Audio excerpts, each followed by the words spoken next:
Heyo, welcome everyone to episode 80 of Today in the Scene. I'm Joe with Indie Arcade Wave, and I just want to say thank you to everyone that's checking us out. If you haven't already subscribed, we really appreciate that, and we appreciate likes, shares, follows, things like that. This week, we're going to jump into an arcade that is pretty close to me, and we're going to be talking to somebody that actually runs the arcade nationally. So his name is David Hayden. He's the communications manager for the company. He's been with Updown basically since the beginning, so we're going to have some cool insight from him here. And we're just going to talk about it. So welcome, David. How you doing? Ah, doing great. Thanks for having me. Yeah, I'm glad that you were able to get on here and we could finally talk about Up Down. So let's just jump right in and talk about yourself. So tell me a little bit about yourself and kind of where you got started with the arcade scene. Um, man, uh, you can tell from the gray hair that I'm a little bit older. And I grew up, you know, playing games. When I was a kid, when I was very young, my dad worked at a bowling alley and brought home a 1979 uh, Midway double play. It was a baseball game where literally the batter was a line and you just had a button to swing the bat. And we had a pinball game that he had gotten from work.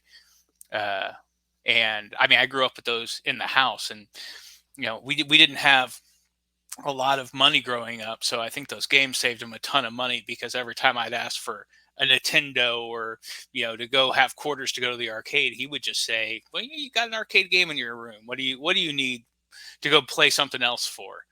And so I just always longed for those quarters and saving them all up to, ride my bike to the Dairy Queen down the street and play games, or the grocery store, playing games like Tempest and Kangaroo. And, kind of the early 80s games are really where my passion developed. And, over time, even in high school for my senior week, we went to the National Video Game and Coin Op Hall of Fame and Museum in St. Louis, Missouri, which is no longer there. And anytime there was a pop up with a few arcade games here in Kansas City, I'd be there. I'd be playing anything I could, and then down the road, this opportunity presented itself, and someone introduced me to the guys from Up Down and said they were looking for a spot for their second location, and it just seemed like a fit, and I was on board.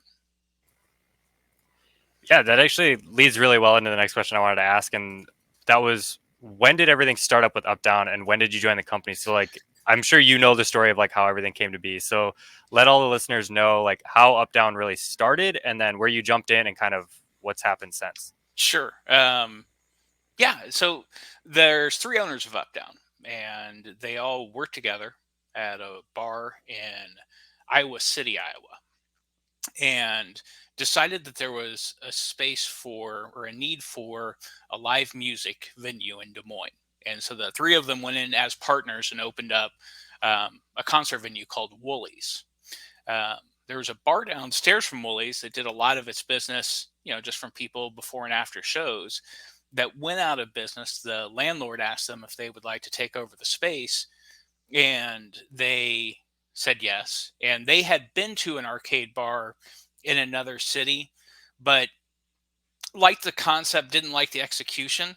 It was more of a club feel. There was, a cover charge and a velvet rope and bottle service and stuff that they just didn't, that wasn't what they were anticipating. So they'd always kind of had this idea of opening one that was a little bit different. And so when this opportunity to have the space downstairs uh, opened up, they jumped on it. And 27 days after they signed the lease, they had built the bar themselves. They had done all the lighting and brought in the games and opened the first Up Down. I came on board about 10, 11 months later when they were looking for a spot in Kansas City. And I had 20 years in the restaurant industry in Kansas City. And they asked me to help them find a spot that would be a good fit. And, after 11 months of looking at darn near every open space in Kansas City, we landed at the spot that we're in the Crossroads. And once that was done, I said, my actual strength is in marketing. Could I take a crack at that? And took over the marketing for the opening and have been with them ever since. Gotcha. I like that story of like kind of starting organic, not even really in the arcade scene, and then just kind of happening into it because the bar underneath them opens up. And you caught me off guard there when you said an arcade that had bottle service. That Hmm. seems really strange to me. When I think of an arcade, it's like retro vibe, not at all thinking like a club Yeah, scene. So I guess that kind of leads right into the next thing was what sets Up Down apart from other arcades in the country other than not having bottle service apparently. sure. Yeah, and I don't think the one that they went to is still there. Uh, Really, where we try to set that distinction is understanding our niche. We're not ever going to have the location with the most games. We're not going to be the most pins. It's just understanding that our clientele comes back for incredibly good service, great selection, and that nostalgia factor. Um, it's not always about having the most game. It's about having that one game that was special to you as a kid and being able to find that game when you walk into an arcade, especially for people who aren't super avid gamers. A couple real good friends of mine, brothers, they grew up in a real small town, and they're not big arcade gamers. But the second that they saw Double Dragon, which was the game that was in the gas station in their town of 450 people, they spent the rest of the afternoon, uh, the first time we all went together, playing through Double Dragon. And instead of hanging out with my friends, my job was just to run them over cups of tokens as they went through and finished this game, because that was what brought back that feeling to them. And so, really, our what we're striving for, beyond just having great games and great beers and stuff like that, is finding that combination of feelings that gives people that nostalgic twinge that brings them back and taps into that emotion that is so powerful, that reminds you of how much fun it used to be to go to arcades and how much you used to enjoy these games. But now you're an adult, our tokens are still just 25 cents at most. So you can afford to beat these games. You can afford to relive those, childhood memories, but do it right and do it with a beer. Yeah, having that beer in hand is always a big plus to being able to play all these old games. Yeah. So you talked about the business model a little bit before we got onto the show, obviously, when we were Mhm. talking on Instagram. Let's talk about the business model for Up Down. Like, dive into the economics for me, and just like some of the arcades do the pay to play to get in. Or you do like buy tokens, or you buy drinks and then tokens come along. Like, there's a whole bunch of different things. What's your guys' model, and why is that the route you guys went? Sure. We have tokens. Tokens are never more than a quarter. All the games work on quarters as well. If you want to bring in a bunch of quarters, that will work for the coin max. We went that route. From my understanding and talking to the owners, and my personal experience, a lot of times when you do free play, you don't get a lot of turnover on the games. You don't, you don't have people getting up and moving on to the next game or feeling like there's some reason why they should, because all they have to do is keep hitting a button to continue playing. Um, and that's great if you're the one on the cabinet, but if you're one of the 20 people that were hoping to play that cabinet, it's not as much fun. And there's an economic feeling of reaching into your pocket and putting in another token and deciding to make that decision to put in another token in this game and continue what you're doing versus going somewhere else. Uh, I think everybody who plays arcade games has had that moment where they just reached in and said, "No, I'm going to go further. I'm going to beat this. I'm going to continue. I'm going to beat that score." And that's just a feeling that you get from tokens that you don't get when you just hit a button or when the game's on free play. And even I I can't imagine how many tokens I've spent over the years, how many tokens I've given away, how many tokens are in my couch. Uh, but I still have that feeling every time that I drop in another token that, okay, this is a challenge. This is game on. I've paid my fee to compete with you. And I think that's important. I think that's part of the authentic experience, um, especially for people who, like me, who grow up playing these games and, you know, saving their paper route money or their lawn mowing money and making that decision to convert it to quarters to get to play, uh, that meant something. And it's part of the nostalgia. Yeah, I totally agree with that. I mean, you always think of going to the arcade, dropping that coin in, hearing that click, seeing Yeah. the one credit inserted, and then you can play. And you get to that point where you're like, I got another dollar left I can put into this game. Like, I'm gonna beat it with this dollar. Yeah.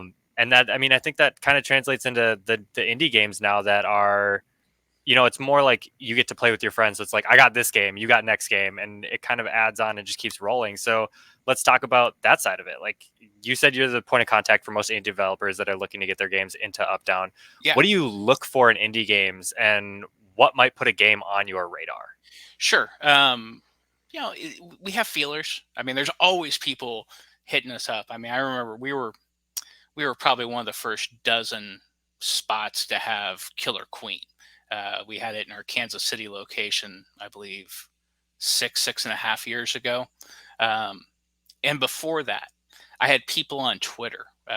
If there's any Killer Queen players out there, Roe and Barry are the people who hassled me endlessly about this game, and I looked at it and I'm like, that thing is huge, and it costs as much as 4 skee-ball lanes, at least, if not 5 or 6. And I really didn't think there was a chance of us getting it, but uh, the owners played it, and they watched other people playing it, and they enjoyed it. And next thing I know, I get a message on my way back from vacation. I'd been in Mexico for a wedding, and when I landed in the United States in Miami and finally got all my voicemails, I had all these voicemails about this game and had to sit down and prepare press releases and informational releases and a how to play Killer Queen uh, explanation before I'd ever even played the game. And so, you know, having people hyping up your game goes a long way, especially if they're people that we know, independently. But also just having it out there where people can play it, getting it out into markets where the owners can run across it. I mean, I don't go to any city without stopping at their local arcades. I mean, if I go out of town, I'm going to be in the arcades uh, to see what's out there, see what not only what's new, but what haven't I got to play in a while. We have probably over 1,000 games company wide, including in the warehouse. But there are still games that when I walk into an arcade and I see something that I haven't seen in ages, man, I geek out. I still get that same emotion that people do the first time they walk into an Up Down, the first time they walk into any arcade and they see these games that they haven't seen in a while and get passionate. I still have those same feelings. So exposure is huge. Playability, just something that you can pick up easily, but still presents a challenge for a long time. And I think a big part that you see a lot in some indie games uh, that I think is really cool is different tactile experiences. Um, as people who identify as gamers, and especially as arcade gamers, can sometimes forget that there's a huge portion of the market doesn't that's intimidated by joysticks and buttons, that they don't have good experiences because maybe they had an older sibling or a younger sibling who used to always beat them at arcade games. So they just decide they weren't good at arcade games and don't like arcade games, but they'll play a shooting game. They'll hold on to a steering wheel and do a driving game because that's different, and that feels more like something they're familiar with. And the different tactile experiences can be an equalizer and create a completely different experience. I mean, when you walk up to a Tempest and you spin that wheel, or you walk up to an old Star Wars and you grab the yoke or the controller, the joystick on a Tron, uh, those are experiences that bring back memories to me that kind of touch intrinsically on things that I love about arcade games. And so what I love about a lot of games that I'm seeing out there now is just that they're not a joystick and a button. They have other, you think of Black Emperor, I mean, having all these different ways to move a game that we didn't have back in the day really is a great equalizer. And when game developers think about who their market is, um, they think of gamers. But realistically, I think every bar needs to have what I call Angela games. Uh, if you've seen The Office, if you think of if everybody from The Office went to a bar, uh, I like to think that if everybody at the office went to Up Down, they would have a good time. Except Angela. What would Angela play? So you got to have a Tetris. You got to have a Dr. Mario or Super Mario Brothers on the Nintendo caps.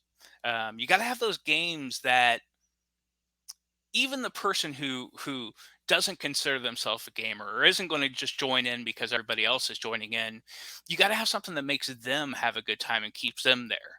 Because I know every time I go to a new city and go to a new arcade bar, how long I'm there is directly tied to how long the person I'm with wants to stay there. Because I have no desire to leave. If there's great games, I'm staying all day. So you've got to have those games that makes everybody feel welcome. And if you're sitting in a room that has 60 joysticks and button games, the one that has a typing keyboard uh, is amazing. The one that has a wheel, the one that has a steering wheel or a gun or anything like that is something that could draw out someone who doesn't consider themselves to be a gamer and make them want to play. So that's an incredibly appealing, the idea of something that's new that we think could drive a new audience. Yeah, that just made me think of Wonderville in New York. Yeah, They yeah. only have like they're all indie games. They've Mhm. got a keyboard, they've got foot pedal games, they've got it's like a wobbler or something. Yeah. I like I can't even wrap my head around that game without seeing it. Mark has tried to explain it to me, but there's so much going on. It's just like a little laser. It's like a single pixel. It's interesting. But let's talk about indies that, in your words, launched well. So Yeah. you said that they came out, they made their public kind of debut well, like Killer Queen, Galactic Battleground, Mhm. Deathball, Black Emperor did a really good job too. Yeah. Kind of tell me why you think these games launched right. Like, what did they do right? Well, in there's different answers for different ones. I mean, I think obviously Black Emperor had the advantage that it was introduced, at least in our Minneapolis location, during Bumble Bash, during the Killer Queen national tournament. Which that was Uh, insane. I was there for that. You could not get around at all. yeah, and so having the game there for that, I mean, obviously got a great, you know, that was a good rub. If your audience, if you're at Bumble Bash and have the creator say, "Hey, here, check out this game that we got," that's a good way to launch a game and build an audience. With Deathball is another great example. Tony was out at Killer Queen tournaments at our locations, and even before, it might have been before there's a cab. I mean, he would set up a folding table with like a tabletop box, and uh, TV monitor in the background, and let people play that way. And you know, we had talked, and I didn't think the price point was right, and I wasn't sure, and I wasn't certain, but while I was over at the Killer Queen tournament, I was watching over my shoulder in Des Moines, watching all these people play Deathball and how hyped they were getting, and then started to get messages, when you bring in Deathball, what's going on with Deathball, and when things like that happen, you can't avoid it. At some point, you just go, okay, let's give this a shot, and then we started looking into it, and it was fun.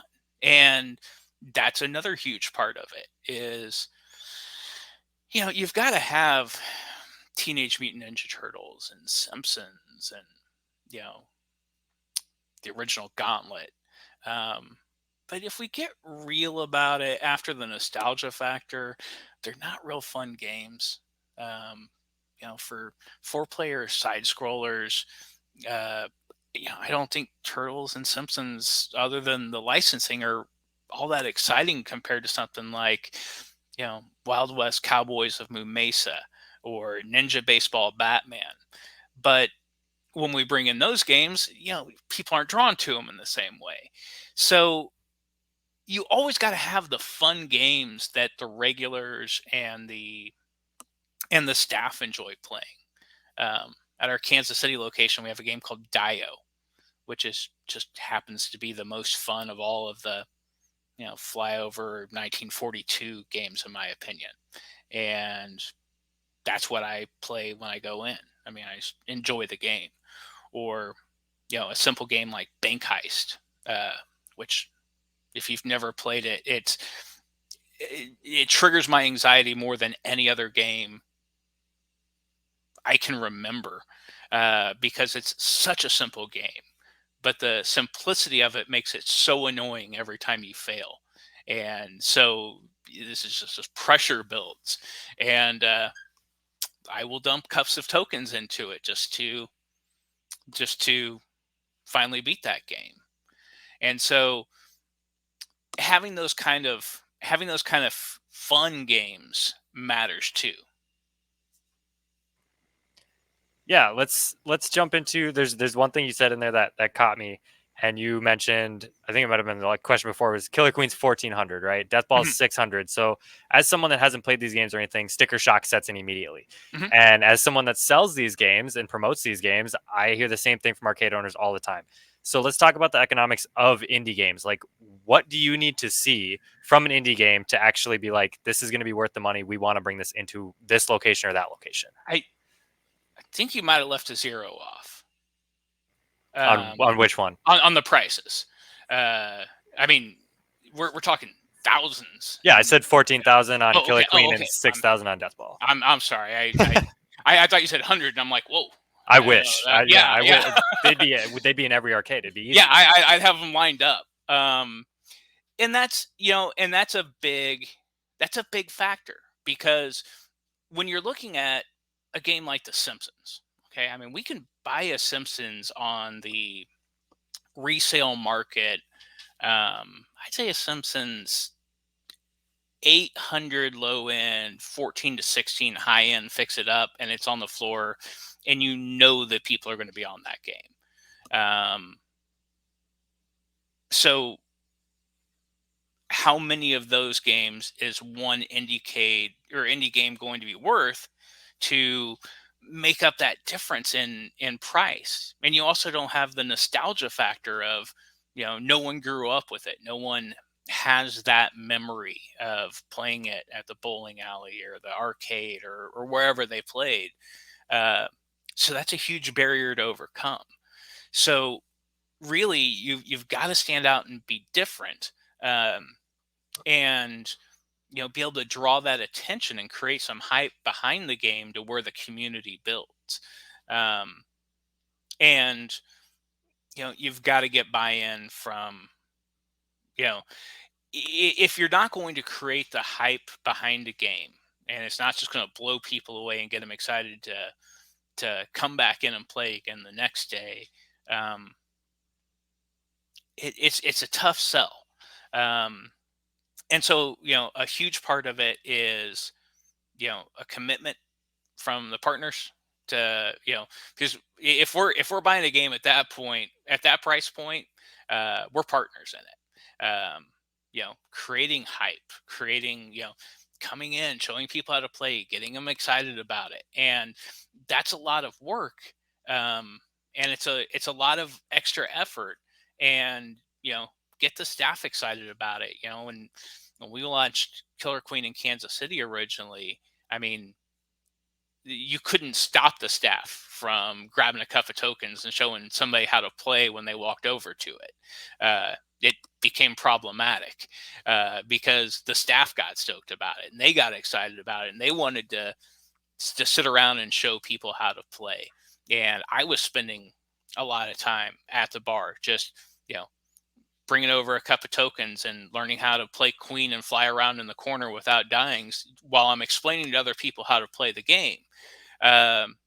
So really, it takes an effort to create that hype and that excitement, uh, especially if there's not an existing community to do that. And that's kind of what has to happen for uh, the level of that game to catch on, for a game that's brand new and doesn't have the benefits of nostalgia or familiarity to catch on. And you know having partners like that, and having Tony going out to Death or to Killer Queen tournaments and showing Deathball, meant that as soon as we brought it into Minneapolis, there were people in the Killer Queen community who were lined up to play Deathball and show other people how to play Deathball and get them excited about Deathball. And that made it a much easier decision to give it a shot. Yeah, I totally understand that, and I mean I'm just thinking back to like all the times we were showing Galactic Battleground off at conventions and stuff, and it was cool. We'd see people play it, we'd get a buzz built, and then it kind of fade off just because the convention's over, right? But Mhm. when we took it to Bumble Bash 4, I want to say it was 4 in Tennessee, everybody was playing the game. We held tournaments. We were side by side with Deathball and Armed and Gelatinous and all these other indies, Switch and Shoot, and it was super cool to see the community come out and be like, okay, what else is available for us to play? Because the Killer Queen community has been awesome. I've had a great time getting to know everybody, and it's really cool to see how like invested these people are, like coming from all over the country to play the game, and it was pretty wild. I guess I'm gonna move into like your history with arcade games, because I'm Sure. really curious to hear more from you about like where you came from and everything. So you've been in the arcade scene for a while. I'm assuming you have a collection of your own. I mean, you obviously have games stored in the warehouse that you probably were like, I'm gonna get this for myself. When you're out there looking, what is your holy grail? Like, if you could say like 3 games that you will buy if you had the chance, what would they be? Now, I don't have a large collection. It's not, I'm a, You I have don't know. so many arcades to put the games you want to have in. I mean, you don't Yeah, have to spend yeah, your own money doing it. yeah. I can request games to be brought to one of the locations and get to play them. And yeah, I'm I'm still I'm still a renter. I'm not trying to you know put too much in my basement. But no, the games that are super high priorities to me that I love, and I'm also, though, I'm a Pandora's Box Retro Pie. I have access to everything I want at home, but I can still run to the arcade and play, most games. The things that are holy grails to me, um, I first and foremost Tempest. Uh, I love that game. That game was real important to me as a kid. I spent a lot of time playing it with my uncle. Uh, I was fortunate to get to play that game as an adult at the bar with my uncle again and finally beat him. Uh, that would be a huge one for me, especially because I mean those vector monitors are tough, and I tell people all the time, if you see a Tempest, play it. You might not get another chance to be playing in 10, 20 years. The people who can repair these monitors and keep them moving, uh, and games like Tempest or the original Star Wars, you might not have the option to be playing them in 10, 20 years, or at least not nearly as not in an arcade bar.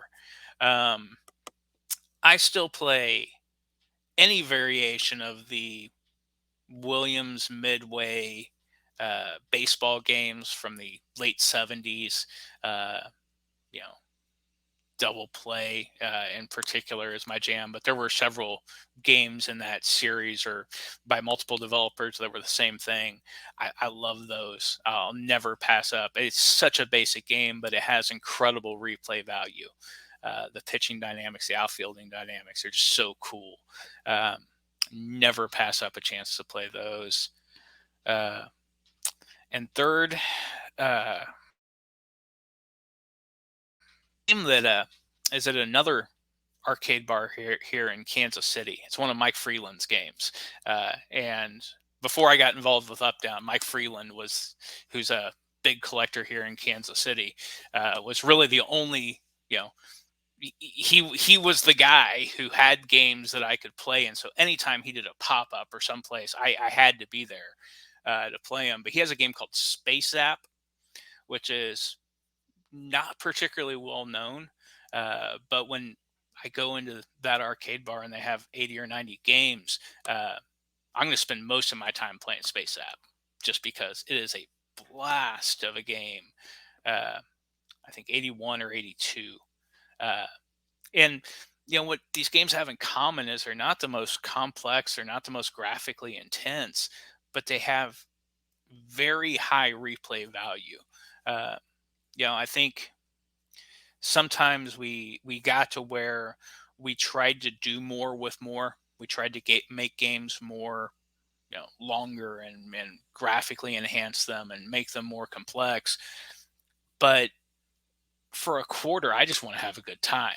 I don't, you know, back in the 80s, or really until I was at Up Down, I had, good, one of the perks of the job is free tokens. Um, I didn't have the ability to go complete these games. I didn't have the ability to beat the games. I just wanted to have a good time. I wanted to get back to the third level of Tron so I could figure out exactly what the light bike pattern was or where the tanks were going to go. And so games that give you that value for 25 cents are still games I love.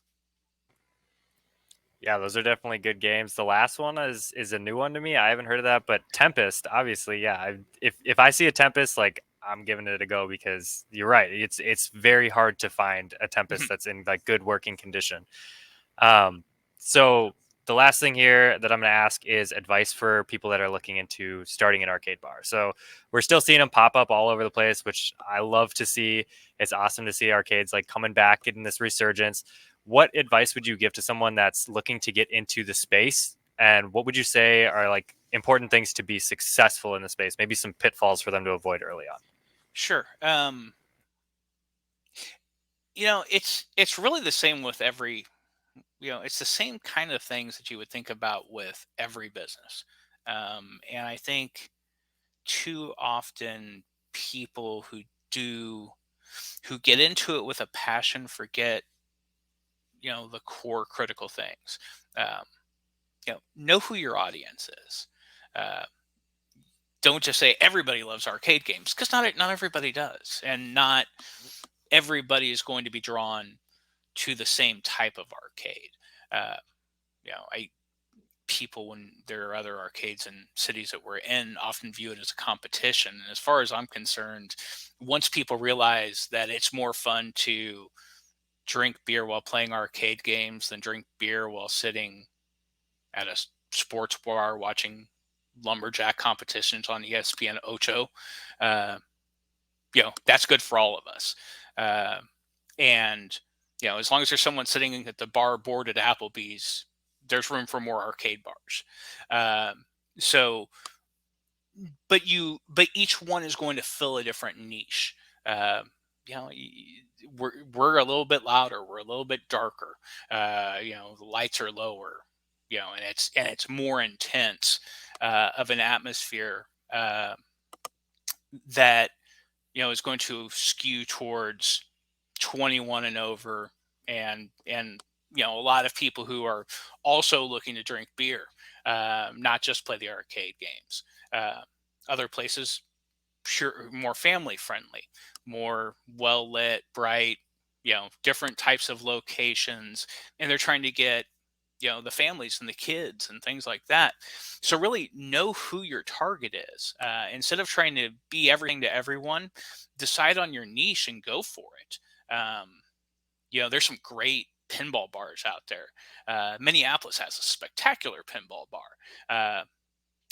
We're not going to compete with them on pinball. We have great pins, and they're cheap and all that stuff, but they're a pinball specialist bar. Uh, it's arcade. We're not ever going to have more games than they do. And so you don't try to be everything to everyone. Decide what your niche is and go for it, and really lean into that. Um, and that's really the key in my mind, that we followed and that I see other people really not going for in the same way of really clearly defining who the market is and then specifically doing the things that's going to make them choose your bar and choose your arcade and want to go there and have a good time. Yeah, I think that's great advice because I mean, I just while you were saying that, I thought about the up downs I've been to. I've been to Milwaukee, I've been to Mhm. Minneapolis a bunch of times. That's my local one. So one thing that I've noticed with you guys is your layouts in every arcade and the videos you sent me are really unique. Like you've Mhm. got like upstairs porches and downstairs and like these nooks and all this, all like everything is so unique compared to a lot of arcades, which is just it's a flat floor and you've got a ton of games just row on row on row. So Right. I think And that's one thing you guys did really well. well, and it's evolved. Okay, so if you've been to a couple different locations, this is, and for other people watching who have been to other locations, this is going to make a lot of sense. But the first one in Des Moines was a basement, and they just took it over, and 27 days later they opened it. When they came to Kansas City, they wanted more space, but they were really worried about what would it look like if it wasn't busy. So if you go to our Kansas City location, you see a lot of angles, you see a lot of games set up to where there's mezzanines and there's lower levels uh, that are going to make the bar feel full even if it's not or make it not feel empty even if it's not crowded. uh, and that of course led to the complaints of, well, it always feels so packed, always feels so crowded. So we went to Minneapolis. That's a big long box. I mean, it's tall ceilings, lots of airspace, lots of rows, kind of more of that standard feel. um, but it still kind of felt overwhelming. So Milwaukee was next, and it's broken up into different floors. It's got some great mezzanine areas where you can look down on the floor below it, stairs, lots of patios, uh, and that was the first one that we built from scratch. That it was on a let's lay this out how we would want to do it. And so yeah, there's an evolution over time that is directly uh, inspired by customer feedback. I've been over 7, going on 8 years of this job. Um, I've read every single comment that's been posted to our Facebook page, our Instagram account, or tweeted at us in that time. I've read every single one of them. Because that's the kind of, when people have feedback, that's where great ideas come from. And things like, we don't have strobe lights because people with light sensitivity, maybe not something you would think about, but somebody comments it and it becomes instant. Okay, well, let's do that everywhere. And so getting that feedback is super important, and understanding and then making adjustments as we've grown to try to be better. Listening to the customer, it's such an easy thing to do, and it makes such a big difference in the business overall. That kind of wraps up everything I wanted to ask you, David. So I'm just going to say give shout outs to anybody in the business that you want to, as well as any kind of social media links that you want to shout out. I think I gave I think I mentioned Mike, and I sure do appreciate Mike. I appreciate all the people who you know year after year come out and show up, support us, play arcade games. Uh, you know, it's funny. This is not some, when you see 7 locations, you think of it as some corporation. Uh, Man, it's just 3 friends who wanted a place where they could play arcade games and not have a velvet rope and not pay a cover and not have bottle service, but do it right. And we're passionate about buying and restoring games and reliving a little bit of their childhood. And I'm really glad that I got to work for them and do that myself. And we just really want to provide that to everybody we can. It's just you know this is a people business. There's I don't know if there is a corporate arcade. uh you know we're just guys that like games, and we're really, really fortunate to get to do this for a living. Awesome. Yeah, I mean, shout outs to everybody that you mentioned. And I mean, the people that keep coming back are the ones that support it and they Yeah, build the scene. And these smaller, the indie scene is growing from all these too. So thanks to all those people. I'm going to put all the links to Up Down in the description so that everybody can check them out. Go follow the journey. Obviously, probably talk to David if you've got suggestions in the comments. yeah. And if you And like what we're doing here at Indie Arcade Wave, don't forget to like, share, and subscribe. if you And have a David, game, thank send it you. to me. Yeah.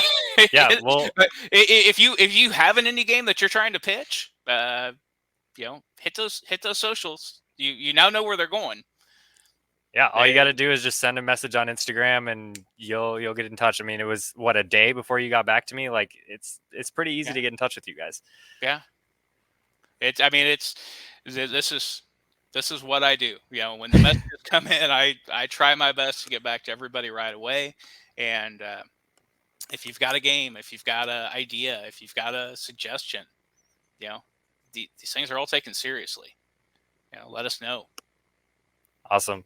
Well, like I said, all the info is going to be in the description. Thank you for coming on, David. I really appreciate it. Thanks for all the wisdom and the information for the indie scene. And for anybody that's still watching, don't forget to like, share, and subscribe. And until next time, peace.